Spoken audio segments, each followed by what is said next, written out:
Daisy. And the Trouble with Sports Day. By Cass Gray. To the Bradys.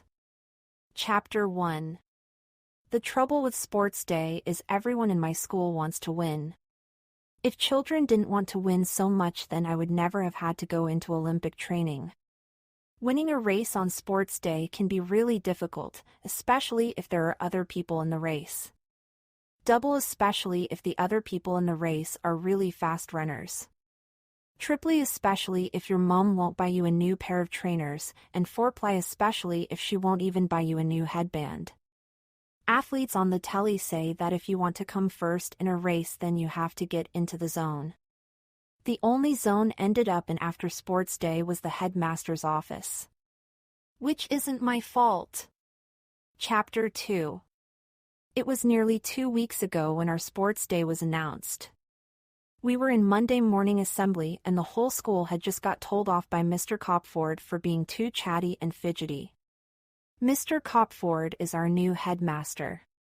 He's really cool, unless you're being told off, but he looked even cooler that morning because instead of wearing a gray suit like he normally does, he was wearing a red tracksuit and white trainers.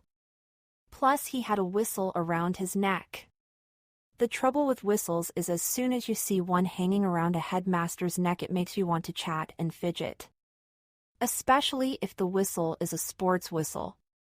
I think to start off with, Mr. Copford was going to save his special sports day announcement until after he had given us our thought for the week, but when our chatting and fidgeting got out of control, he decided to do the sports day announcement first.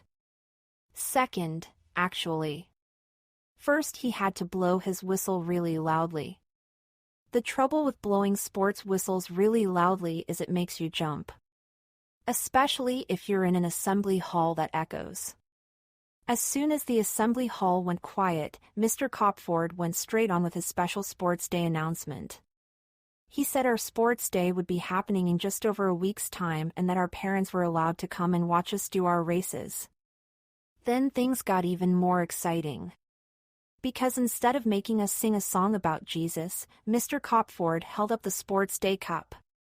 The Sports Day Cup is given to the house that wins the most points at the end of all the races. There are 4 houses in our school. All of them are named after types of pasta. I'm in tagliatelle and Gabby is in fettuccine. The ones we're not in are penne and linguine. The trouble with pastas is that when you see them written down you don't know how to say them. Because they are in Italian. The proper Italian way to say tagliatelle is tagliatelle, except everyone in my school says tagliatelle instead. The proper Italian way to say fettuccine is fettuccine, except most people in my school have changed it a little bit to fettuccine. If you're Italian and you're saying penne, you're meant to say penny. Some people in my school say penny, but me and Gabby say it the proper Italian way. And the exactly right Italian way to say linguine is linguine, which is the way absolutely everyone in my school says it, even Jack Beachwhistle.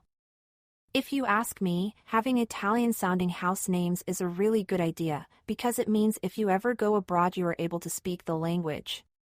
Especially if you go to a restaurant and you want pasta. After Mr. Copford had done his sports day announcement, he gave us our thought for the week. Our thought for the week was, silence is golden. So let's go for gold. The trouble with thoughts for the week is sometimes they can be a bit confusing. I mean, I never knew silence was golden.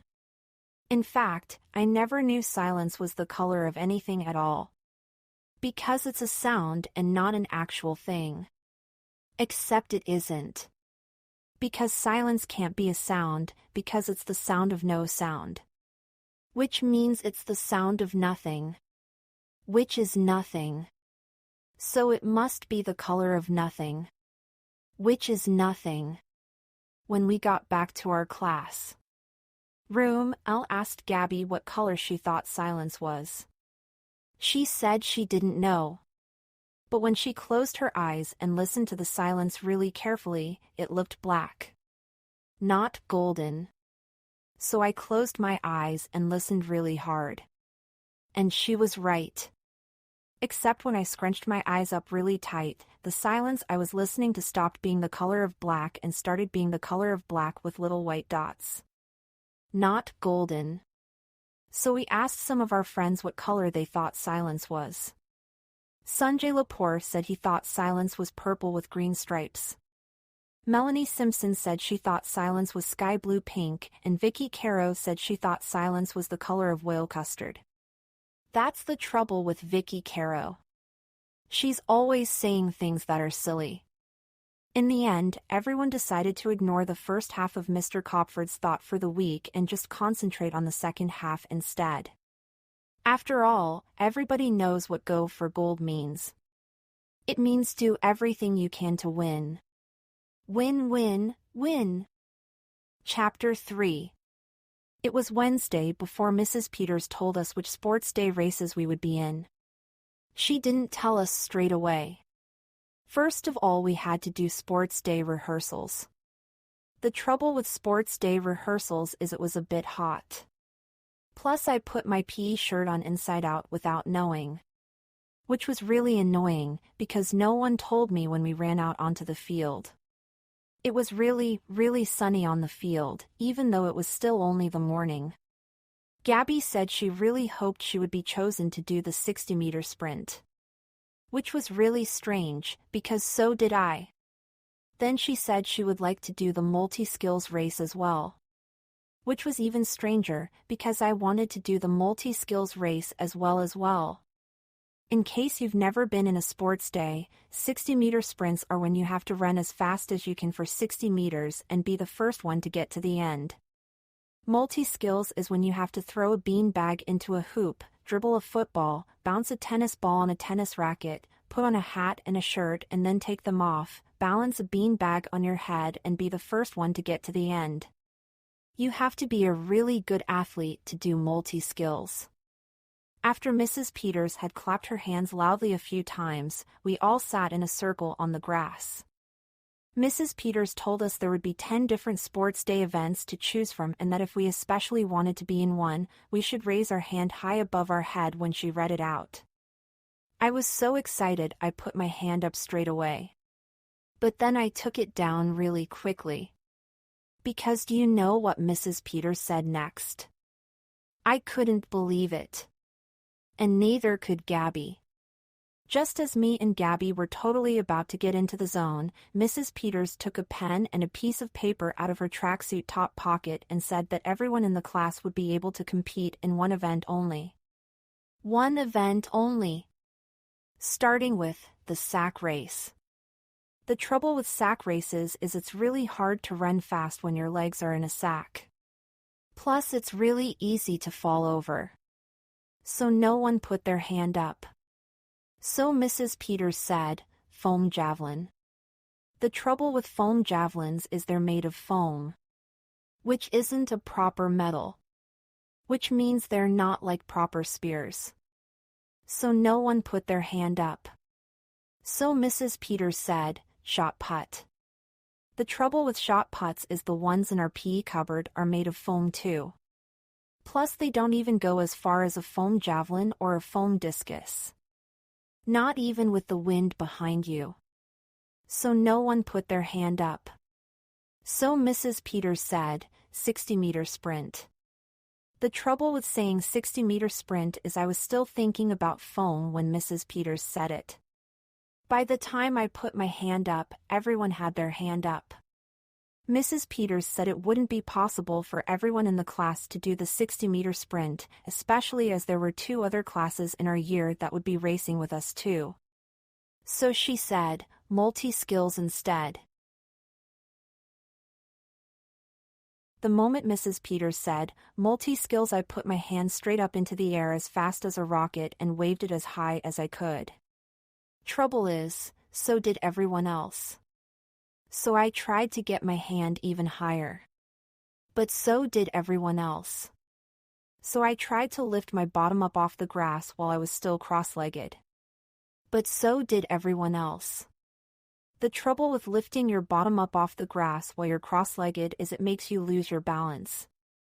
Especially if you're waving one hand really high in the air at the same time. So I fell over. And so did everyone else. Chapter 4. It took Mrs. Peters about 5 minutes to get everyone untangled and back into a circle. I think we could have untangled faster, but some people were definitely tangling on purpose, especially Jack Beachwhistle and Harry Bayless. Once Mrs. Peters had told Jack and Harry off for tangling on purpose and made them sit on opposite sides of the circle. She said that if we couldn't volunteer for sports day events without all putting our hands up at the same time, then she would have to choose our events for us, starting with Harry and Jack, who would be serving cream teas to parents if they weren't careful. The trouble with serving cream teas to parents is it isn't a proper sports day thing at all. You don't get to run or throw anything at all. I don't think you even get a sticker. Harry and Jack were really well behaved after that. Even during our warm-up. The trouble with warm-ups is you have to do them before you can get to do proper racing. Even if the sun is really hot and you're warm enough already. Mrs. Peters told us that warm-ups are the most important part of any athlete's race preparations because they loosen up your muscles and get your heart pumping. I didn't really want to do warm-ups at all. I just wanted to go straight onto the racing bit, but we didn't have any choice. First of all, we had to do stretching. The trouble with stretching is it really stretches you, especially if you do really stretchy stretches. My stretches were far more stretchy than Mrs. Peters. In fact, no one did stretches as stretchy as me. Which meant by the time I'd done my stretchiest stretch, my legs were really aching. Especially the backs of my knees. After we'd done stretching, we had to do running on the spot. The trouble with running on the spot is you don't go anywhere. So you can't tell how fast you're going. I must have gone really, really fast because by the time LD stopped running I was really, really out of puff. Gabby said if I had paced myself during the warm-up, I would still have had some energy left for the actual rehearsals. But I said if we wanted to get picked for our favorite races we had to get straight into the zone. The first race we rehearsed was the hurdles. The trouble with hurdles is the hurdles get in the way when you're running. Which is why I came 5th. The second race we rehearsed was the space hoppers. The trouble with space hoppers is sometimes they bounce sideways instead of forward. Which is why I came 6th. The third race we rehearsed was the obstacle race. The trouble with obstacle races is there are loads of obstacles in the way. Which is why I came last. I was actually quite pleased when we rehearsed the foam javelin because it gave me a chance to get my breath back. Trouble is, every time I let go of my javelin the sun got in my eyes, plus I think the wind might have been blowing the wrong way, too. Anyway, I didn't do very well in that either. Or the foam discus. When I went back to the running track to get ready for the 60-meter sprint, the ache in the back of my knees had gone all the way up to my arms. That's the trouble with throwing things made of foam. It makes your shoulders come out of their armholes. There were 8 girls in my 60-meter sprint rehearsal. I was in lane 3, Fiona Tucker was in lane 1, Stephanie Breakspear was in lane 2, Jasmine Smart was in lane 4, Nishta Bagwat was in lane 5, Paula Potts was in lane 6, Liberty Pierce was in lane 7 and Vicky Caro was meant to be in lane 8 but she was being silly again. I was easily the fastest girl out of all of us, so I was sure I was going to win. Trouble is, just before Mrs. Peters said, go, realized my shirt was inside out. Which made me get out of the zone. The trouble with being out of the zone is it makes your legs stop running as fast as they can run. And it makes your shoelaces come undone. Which is why I came 7th. I beat Vicky Caro by about 40 meters, but I'm not sure she really understands what sprint means. Gabby said she reckoned I'd definitely done too much stretching and running on the spot during our warm-ups, and she was sure I'd do better in the multi-skills. Trouble is, we never got a chance to find out. Because we ran out of time. Which was really annoying, because LD just done my shoelaces up into a double knot. Mrs. Peters said she was very sorry we had to stop, but we only had an hour to practice in and it was time to go in for lunch. Then she said that if we had all sat in a circle nicely in the first place instead of rolling around on the grass and tangling on purpose, we might have had time to do the multi-skills race as well as all the other events we hadn't had time to do. Which was totally Jack Beachwhistle's and Harry Bayless's fault. Chapter 5. The trouble with lunchtime is it gave Mrs. Peters time to forget how deliberately tangled Jack and Harry had been. Which meant when she read out the sports day events that we would all be doing, she didn't make Jack and Harry serve cream teas to parents at all. She said they could both do the 60-meter sprint. If I was a teacher and 2 children in my class had got deliberately tangled on the grass, I would have made them serve cream teas and do the washing up afterwards. And wear pink rubber gloves and a frilly apron each. Gabby totally agreed with me, but she wouldn't stop smiling because Mrs. Peters had chosen her for the girls' 60-meter sprint too. At first, I felt a little bit jealous, because I knew that with my shoelaces double knotted and my PE shirt outside in, I could definitely go for gold in the 60-meter sprint. But then I reckoned that if I wasn't in the 60-meter sprint, I was bound to be in the multi-skills race. But I wasn't. I wasn't doing the long-distance running race either. I wasn't doing the sack race. I wasn't doing the obstacle race. I wasn't doing the space hoppers. Or the hurdles. Or the foam javelin. Or the foam shot put. Or the foam anything. The race Mrs. Peters had written me down for was a race called the Egg and Spoon. The trouble with the Egg and Spoon is it's a race with an egg and a spoon. Which makes it really difficult to race. Because eggs and spoons can't go very fast. Because they are so wobbly. At first when Mrs. Peters said, egg and spoon, I went a bit hot. Then when Jack Beachwhistle started laughing and pointing at me, I went a bit red. Gabby said to take no notice way Jack Beachwhistle and that the egg and spoon race was one of the best races to be in, as long as your egg doesn't fall off your spoon. Which made me get a bit worried. When I found out that Lottie and Dottie Taylor had been chosen to do the Egg and Spoon too, I got even more worried. Lottie and Dottie Taylor are identical twins. They go to proper running club at the weekends and after school.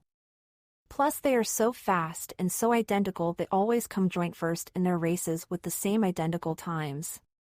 Gabby said it didn't matter how fast Lottie and Dottie were, because egg and spoon races weren't just about being fast, they were more about keeping your egg on your spoon. She said that if I did lots of egg and spoon practicing before sports day, she was sure I would be able to beat Lottie and Dottie, especially if I got into the zone. Which made me feel a bit better. Then Gabby said we could share zones after school by practicing our races in our back gardens. Which made me feel a lot better. But then Jack Beachwhistle started laughing and pointing at me again. Which made me feel a lot worse.